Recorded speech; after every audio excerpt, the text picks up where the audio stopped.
Jesse, this is the Jaunty Mantis bonus episode for a tabletop role playing game with two creative nerds who ask curious questions. It is? Yeah, but we've been tossing around the idea of lower decks, doing an episode about lower decks.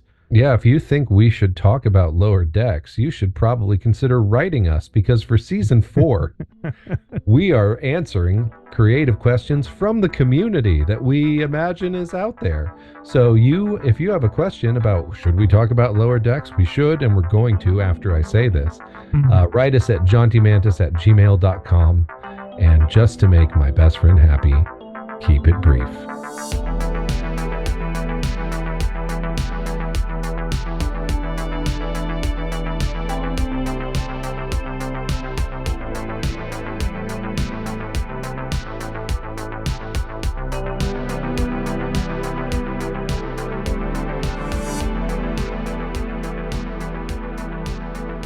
All right, welcome to the Jaunty Mantis. This is a podcast about tabletop role-playing games where two curious gamers ask each other creative questions, and we are in a bonus episode.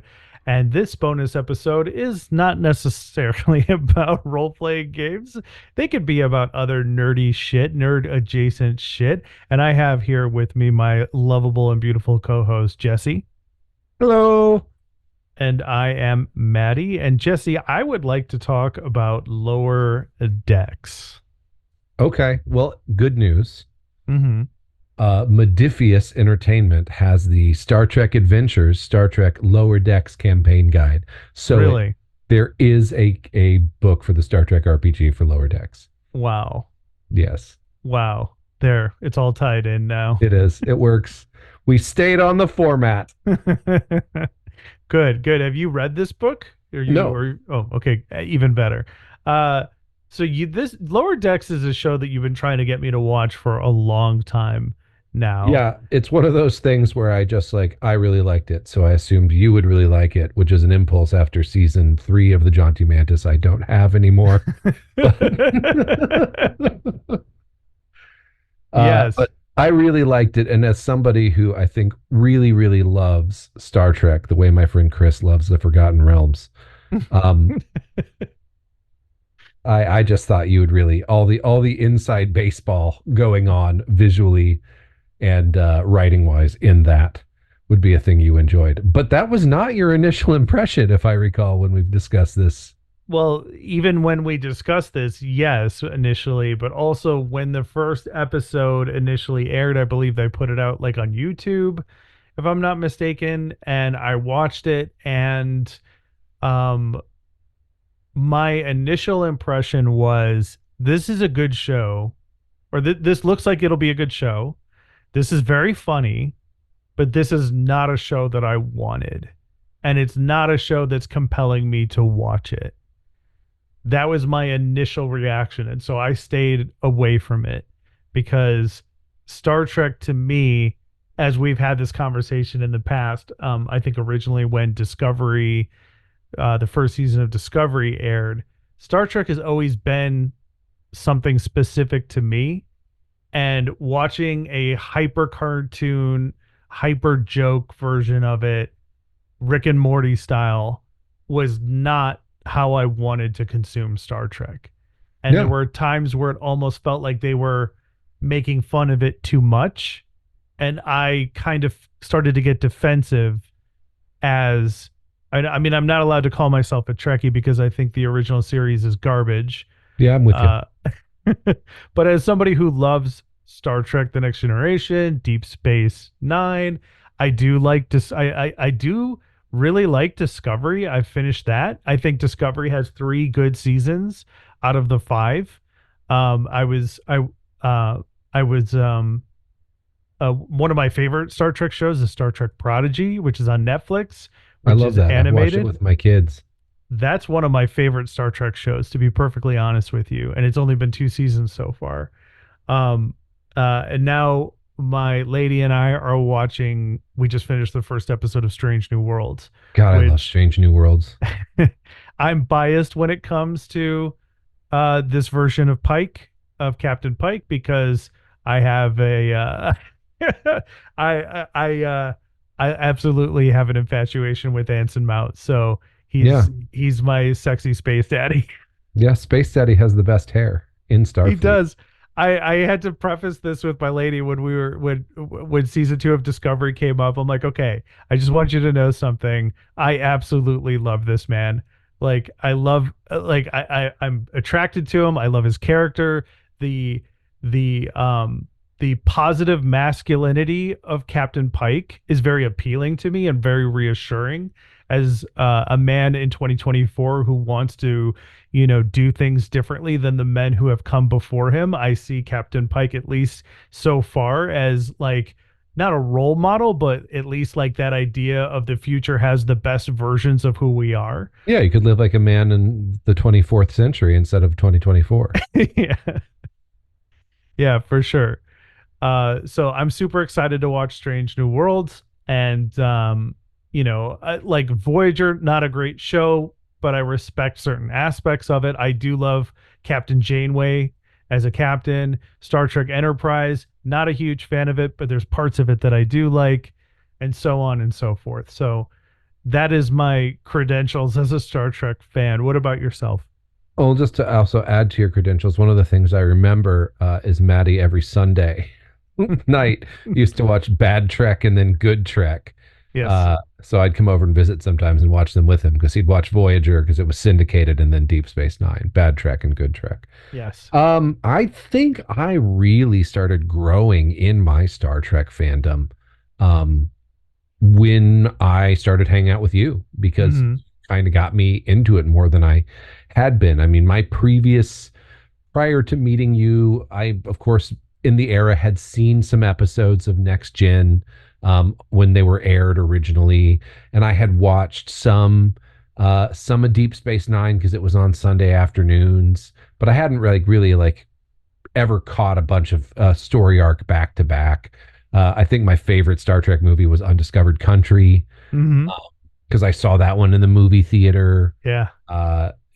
with my dad. And like, yeah, that was about kind of it. Like, I was very surface level. And then, like, with getting to know you and your love of it, I was like, well, if this guy likes it, there's got to be something to it. So, I dove in a little bit more, and I still don't know that I can say that I have done a complete watch through of Next Gen. Like, Interesting. I have done it of Deep Space Nine like twice Wow. because until Strange New Worlds and Lower Decks, that was my favorite trek. Um, Yeah. Deep Space Nine is definitely, in my opinion, the best Star Trek of any of the shows of any era.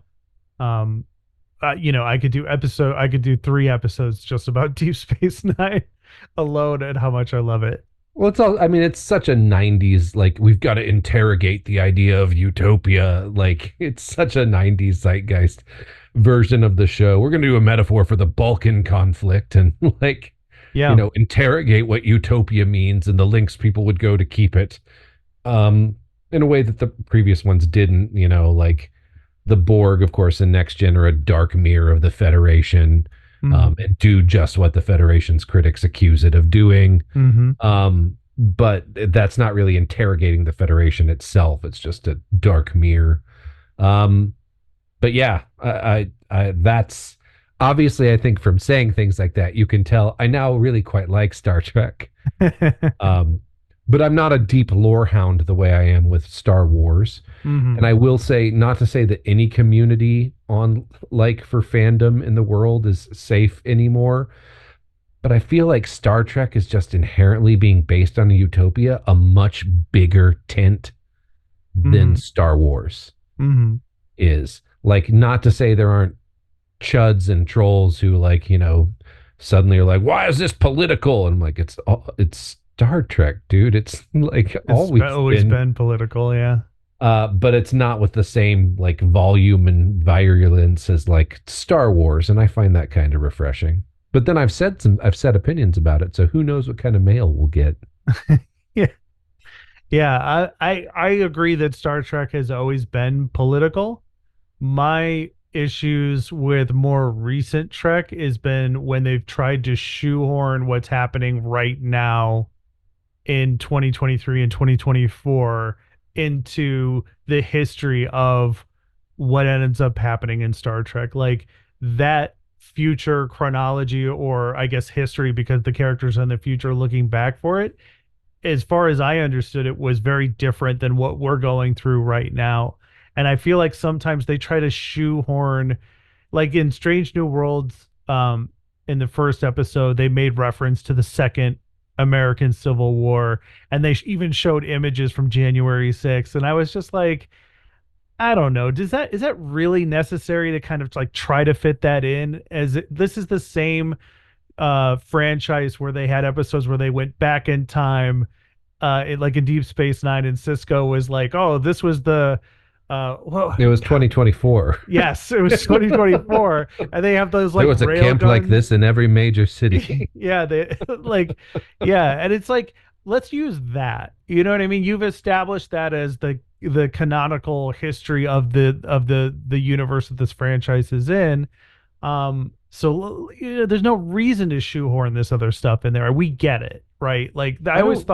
I always thought we get it as an audience. Well, with the whole like whatever they I forget what it is, the clone wars that happened, like with the bioengineered cons people, like that The happened, like eugenics wars. Yeah. that's what they're called, the Yeah. eugenics wars. And then whatever came after that with like that Q was doing in his court, like I don't know Yeah. why people would have the second Civil War down as a thing noteworthy about in history, unless you had Exactly. like a really obscure minor at Starfleet or something. Like hmm Yeah, and I, to their credit, I think they tried to pass Captain Pike off as being like an American history enthusiast, because in the beginning of the episode he's also watching like a classic black and white science fiction movie, the title of which is escaping me at the moment. and he lives on a ranch in Montana and rides horses. Right, right. He's a And cowboy. he does make reference to 21st century, specifically the United States. This is also a character that has like religious themes in his life as he expresses in Discovery. So I think it's totally fine if there's a Starfleet captain on an American science fiction TV show that's like a 21st century American enthusiast. You know what I mean? Like that's totally fine, you know. So Yeah, it's like I I mean, just kind of let it pass. prognosticating on a second American Civil War. I think if we look around the world today, like literally the day that we're recording this, July 15th, 2024, there's very few indications that there would be any sort of mass political violence at all.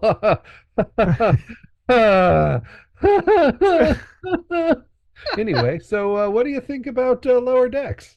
um, I okay, so I feel differently and similar to my initial impression. Because the way I watch TV now is my fiance and I watch together. I don't really watch TV shows or movies on my own. I only watch them with her, and that's because she's the first, like, I guess, nerd adjacent partner I've ever had. Like usually my relationship partners have really not been nerdy at all, um, or just a little bit interested in the same kind of things, like Harry Potter, I guess would be the closest analogy. But my lady is very nerd adjacent, so she likes watching Harry Potter and Star Trek and Star Wars and Marvel stuff or whatever the case may be.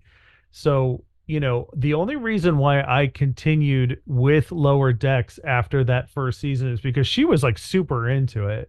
And I had to pause it and be like, I don't understand why you like this, because they are throwing references at me like a like rapid fire. Like they are shooting a machine gun of self-referential fan service at me while I watch this show, and part of it is enjoyable for me as part of the experience.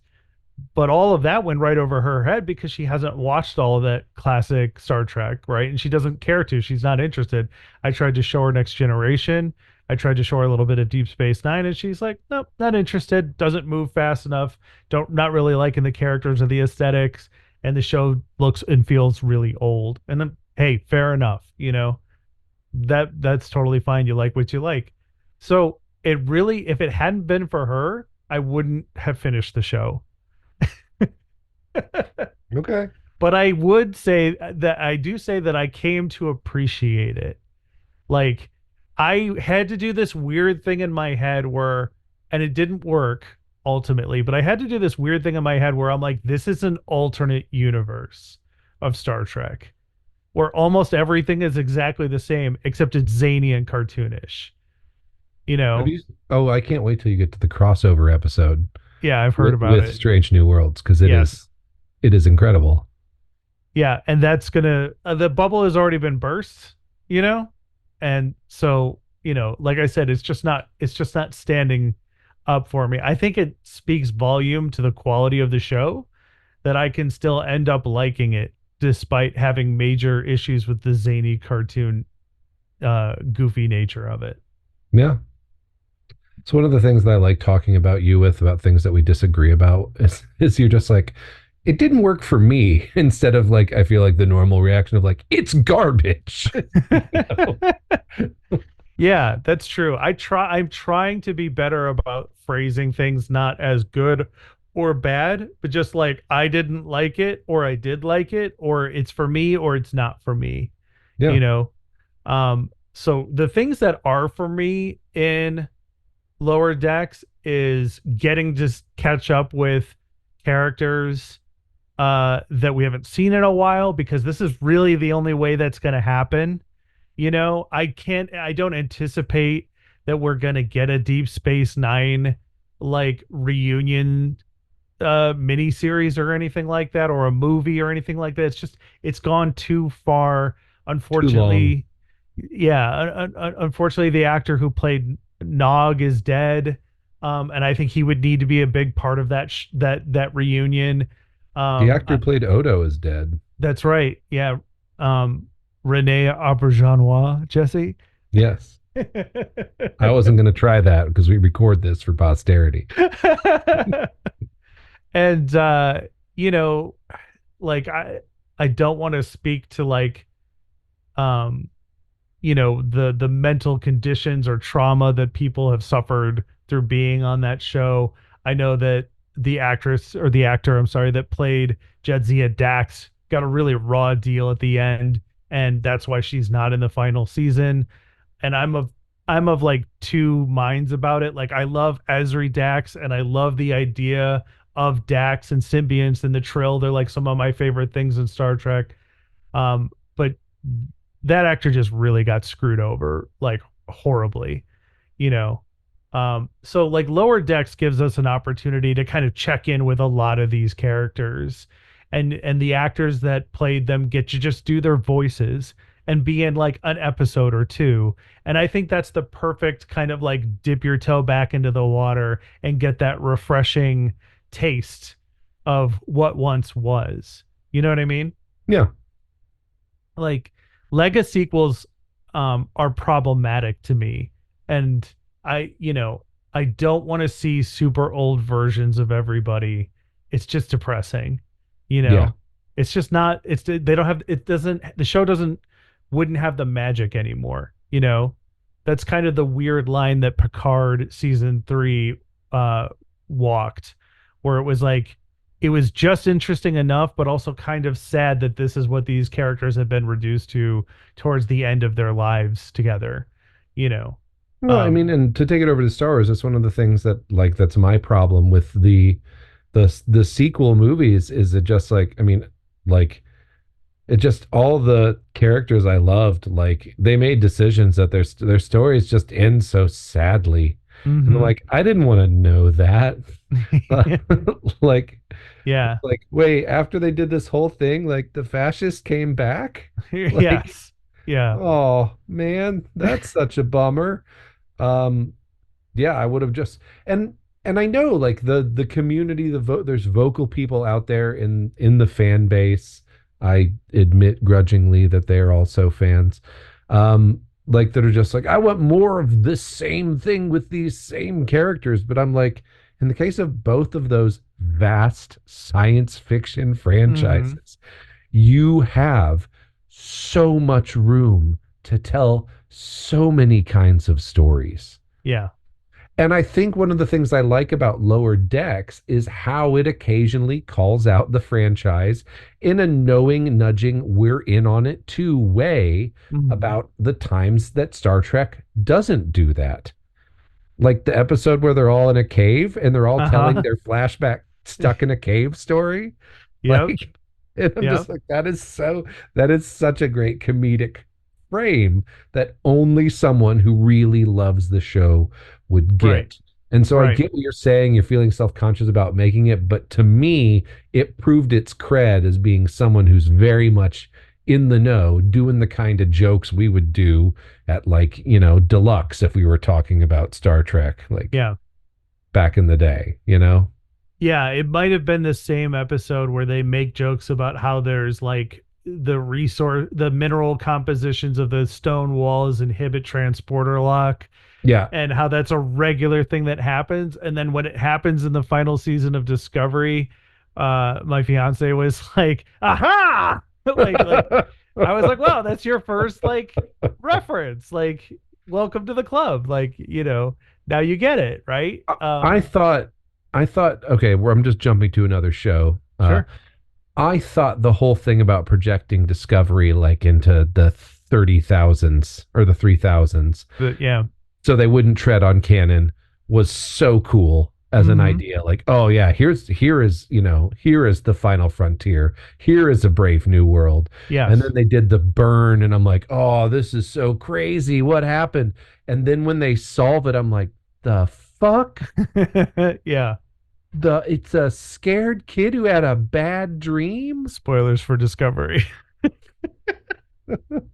Yeah, you're exactly right. That is, in my opinion, that's the worst season of Discovery. uh Personally speaking, like as far as the seasons of Discovery go, as far as how they appeal to me, and maybe I shouldn't use the term worst, that is my least liked season of Discovery. My favorite in order is season 2, obviously because Sexy Space Daddy is in it, and then the final season, uh and then the first season, and then what, the fourth season, and then the third season in Dead Last. I think they had some really good ideas for when they got to the future in season 3. But then they just didn't really stick the landing with a lot of them. It was kind of disappointing, to your point. It just kind of like the nightmarish problematic outcries of a child caused the burn, and you're just like, why? Like it could have been 100 other things. Like, Like why was it this one? it literally could have been like magic because it's science fiction. Yeah, yeah, for sure. Back to Lower Decks though. The other thing I really love about Lower Decks are the characters, the original characters of that season. All the main characters I absolutely love. I like what's her name? The Vulcan, Talin. Yes. She's my favorite. uh like her like sardonic um sense of humor, when they show her, spoilers for Lower Decks, when they introduce Lynn on the Vulcan vessel, and she is like so like Vulcan, so emotionless and just like straightforward and pointed, and they're like, contain yourself. Like the other Vulcans are like, Tallinn, you need to contain yourself, as if she's having an outburst. You know what I mean? Like, this is very illogical, Tallinn, and she's just doing the normal, like, calmly stating things and trying to find the logical approach, through the problem of that episode. And then, when she becomes a part of the Lower Decks crew, I feel like she just fits right in. And I was like, I just want more and more of this character. But I love all of the characters on the show, like including Ransom. I think he's hilarious and Yes. and kind of awesome in a weird way. Like he's so like one note until you get to like season 2 or 3, and then like what is it in Lower Decks where you figure out that Mariner is basically self-sabotaging, and she's gotten so used to doing it, it's just a part of who she is at this point.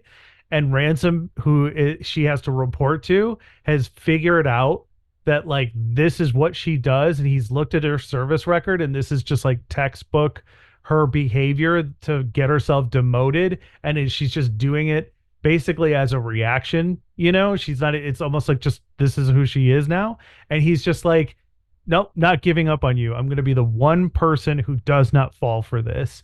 And the point that she pushes him to, and the fact that he just like recovers from it so well, I think it was one of my favorite moments in the show.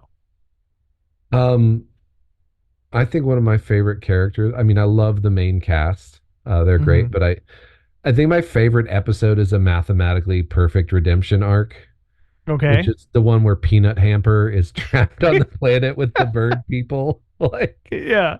Yeah. oh, it's just so good. Like, Yeah. and you hated that. I think you told me, or sorry, you did not care for the exocomp being used in that I way. did not. I liked, so this is a perfect example of my conflict with Lower Decks. Those episodes and Peanut Hamper are good. They're funny. They're well done. The voice actor for Peanut Hamper, I mean, it's hilarious. The bird people in that episode that you're describing, hilarious. It all works on that level. But like when I originally, because I was a kid when I saw those episodes with the robots that remind me what they're called again. I'm blanking it on it. Exocomp. Exocom. Thank you. See, not a Trekkie, not a proper Trekkie. But when the episode that introduces the exocomps in Next Generation and Data's recognition and relationship with who they are and his like struggle to prove that they are sentient and should be respected, and Captain Picard's like role in that episode where he has to like see Data in a different way, and he becomes changed from it as Is well, that before or after Measure of a Man? which bad Trekkie here. Which one's Measure of a Man? Well, okay, I'll narrow it down. It's a courtroom episode. Thanks. Yeah. That's so It's the one. many. It's the one where Picard has to defend Data and keep him from being dissected by Daystrom Institute guys that just want to cut his brain open to figure out how he works. That's a great question. So I my issue with Next Generation is I saw them all out of order because I watched them in syndication when I was a kid. I've never actually watched the show in its proper order, which is probably what I should do at some point in the future. So I don't know exactly where it lines up. Um, because the Measure of a Man, according to the internet, is season 2, episode 9. Okay. Um, so I couldn't tell you. Let's see, which one is the episode with the exocomps themselves? Well, they were utility robots designed by the Tyran Dr. Farallon that Quality later of gained life. sentience. Okay, so the episode um that you mentioned, Measure of Man, is in season 2. The Quality of Life, which is the exocomp episode, according to the internet, is in season 6, episode 9. Okay. So that's really, and I love when Star Trek does this. And Next Gen, I think, does it better than anything because they Yes. just really are like, we have this incredibly nuanced Shakespearean actor. Let's put him Hmm. through hell. Yeah. Like, how many lights are there? How many lights showed up? Yeah. Uh, so yeah, yeah, that's really interesting to revisit Picard back then, trying to deal with Data doing this thing that he did for Data. Hmm. Yeah, totally. And And so to because if I can summarize, I know what go your ahead. point is. Like you Yes. thought that was really special, really unique, and you didn't care for it being the butt of a joke. Right. That's it exactly. Like Yes. I did not want the first exocomp in Starfleet, spoilers for all things Star Trek at this point. I did not want the first exocomp in Starfleet to be a fucking asshole. Uh even though Spoiled it's rich kid. so fucking funny, you know what I mean? I cannot state this enough. Great episodes, very funny, broke my heart. So that's the stuff that I had an issue with. The episodes I really liked was when it was revealed that Locarno was behind everything, that he was the bad guy, and like his ties to Mariner specifically through another character, and who that character was on Next Generation very briefly. That I loved. Like you were taking like a problematic character because he's played by the same actor, and they made a joke out of it in the show, which is something you brought up before on the podcast, that it looks just like Tom Paris.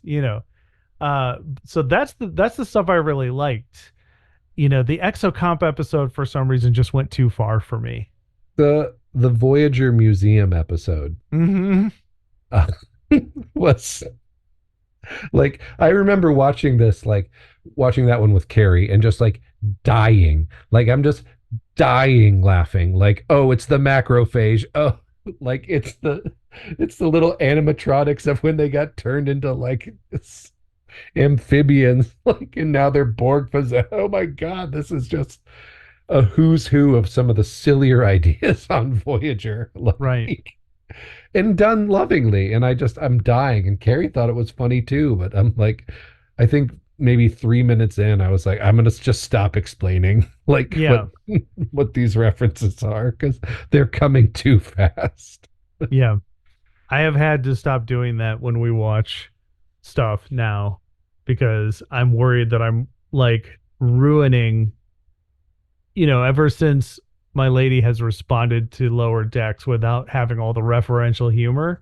I've been like, I should probably stop trying to over explain what these jokes mean, because it clearly doesn't matter. Yeah, they don't matter. Like I don't need to explain this out. Like that doesn't need to happen. Um, I don't need to Trek explain things.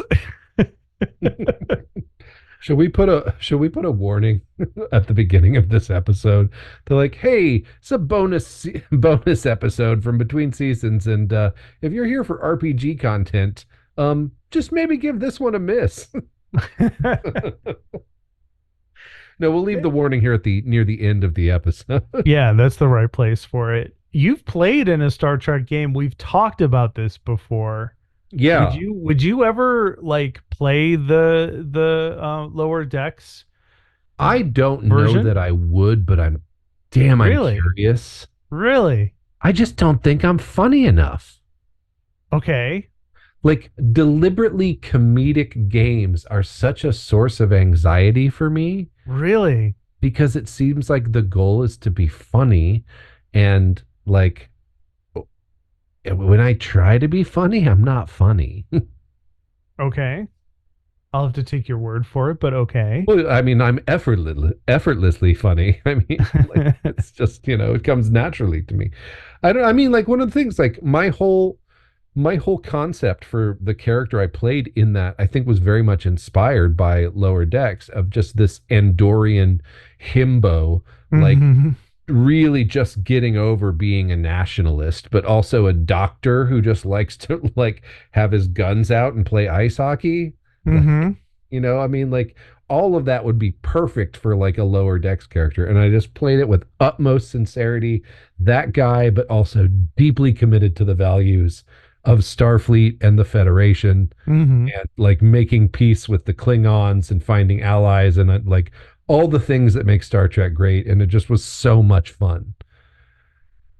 I That's a very interesting point. I'm on the other side. I feel like Lower Decks would be an open invitation for a Star Trek game. That's where I would prefer to do a Star Trek game.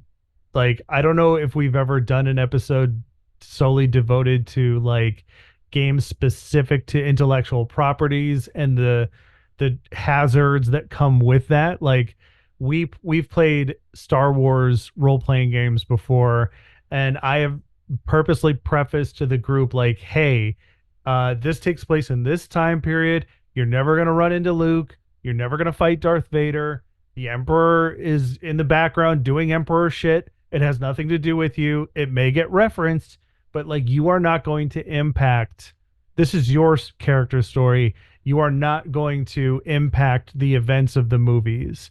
And like, because that's always like a weird point when you use epic property or intellectual property role playing games is like, where do the characters fit into this? And I feel like Lower Decks would be a license to do that. Like, if I was Yeah. going to play a Star Trek game, I would say, hey, this is Lower Decks Star Trek. So if you run into Riker, it's the version of Riker in Lower Decks. The one that when they're like flying into that space anomaly and it looks like, everything's about to go to shit. And he's like, I love my job. you know, it's like there's a part of me that's like, that's hilarious, but it's so fucking Riker. You could see Riker doing that. You know what I Yeah. mean? Yeah. So like that's what I would do is like if people were like, we want to play a Star Trek game, will you run it? I would be like, I will, but the caveat is it's Lower Decks. And you can run into all the canon characters and you can interact with them and you can influence the events of the storyline, but it's Lower Decks. And I'm going to preface that with the idea that it's an alternate reality of Star Trek, just to Yeah. give you the kind of wiggle room that you're looking for. So I feel like that Lower Decks role playing game version of the Star Trek role playing game would be an open invitation to use canon, basically. Man, I know we're getting near the end of time, but like that question about like properties, like licensed IPs and whatnot, like it reminds me one of the things that I wanted to mention. Fairly recently, we recorded an episode where we got on the topic of serious games, and Mm-hmm. by fairly recently, I mean like 30 minutes ago. Through the magic of editing, there could be a week or 3 weeks, or who knows how long in between those episodes. Maybe that one comes after this through the power of the warp. I don't know. Um, but yeah, like one of the things I think would actually work for a serious game is the One Ring RPG. Okay, explain why. It does such a great job of translating the feel of Tolkien, like in The Lord of the Rings, not The Hobbit, Mm-hmm. um, because those are two tonally very, very different books. Um, Okay. so yeah, I mean, it's a very real, there's a growing shadow and you have to contend with the shadow, and the play arc just feels like I would feel really weird about doing a whole bunch of goof 'em ups. Uh-huh. Uh, like I made a character. I have an upcoming campaign. We're going to play Lord of Rings, The One Ring, Mm-hmm. I'm here. and I made a character who is an elf of Rivendell, and one of my in character creation, one of my defining traits is Merry. Like he's Merry, this Oh elf. wow. Yeah, he's Merry. Okay. And I'm just like, in the context of Tolkien, because of having read this book, it's not going to be in a funny, goofy, la la la la la way. It'll be in like, a twinkle of the eye and maybe like a line of like rhyme, like, Mm-hmm. but not like serious goof 'em ups because it's Lord of the Rings. And in this case, that's the thematic feel of the game, not necessarily the canon Mm-hmm. translated through the rules, that as a person who's read this book is like, I am into that. Mm-hmm. That works. I'm excited to see how that works out. You'll have to report back about how that game goes. We are pretty silly out of character and make jokes at the table in the Dune Adventures in the Imperium game we're playing, but the story's not silly. Mm-hmm. Like we don't do jokes in the actual story. We'll make jokes out of character about the content, but Like drinking your own piss. no, we haven't talked about still suit mechanics. Oh, okay. We just fairly recently got to Arrakis, so Ah, okay. Right on, right on. Well, do you have anything else you wanted to say about Lower Decks or Star I'm gonna Trek read in that general? book now. Like, Yeah. I heard a rumor that next season of Lower Decks is going to be its last. I But think that's confirmed. I think it's they're going to want to they're trying to spin it off into a couple of other shows with those characters, which if that's what's happening, that's the smarter move cuz they can only be lower deckers for so long. Like yeah, they're Tindy's going places. they've already been promoted. What I would like with Lower Decks is for the show to keep going and to bring new characters into it, new Lower Deckers, and have the characters like Boimler and Mariner and whatnot go on and find them, go out and like, I would love it if they left um, Lower Decks and then we saw one of them pop up in Star Trek Prodigy. You know what I mean? It was like a character in one of those seasons. You know what I Yeah. mean? Like that's how I like there's this whole other conversation we can have about like um episodic or generational storytelling. Like Star Wars is the best at this, and Star Trek is close behind it. Like Star Wars tells so many different stories in so many different periods of this franchise. And now Star Trek does too. And there are benefits and hindrances of that kind of storytelling. And one of the advantages of it is that you can take these characters and have them show up in other shows. You know what I mean? Just to bring here at the end of things, Mm-hmm. uh, another reference to that. In the One Ring RPG, there are two phases of play: Okay. adventure mode and fellowship mode, which is Okay. like your downtime and you have a number of actions you can take. And that fellowship mode can be like months or years where you're not on adventure and there's no shadow to, quell or whatever. But one of the actions you can take is like raise an heir.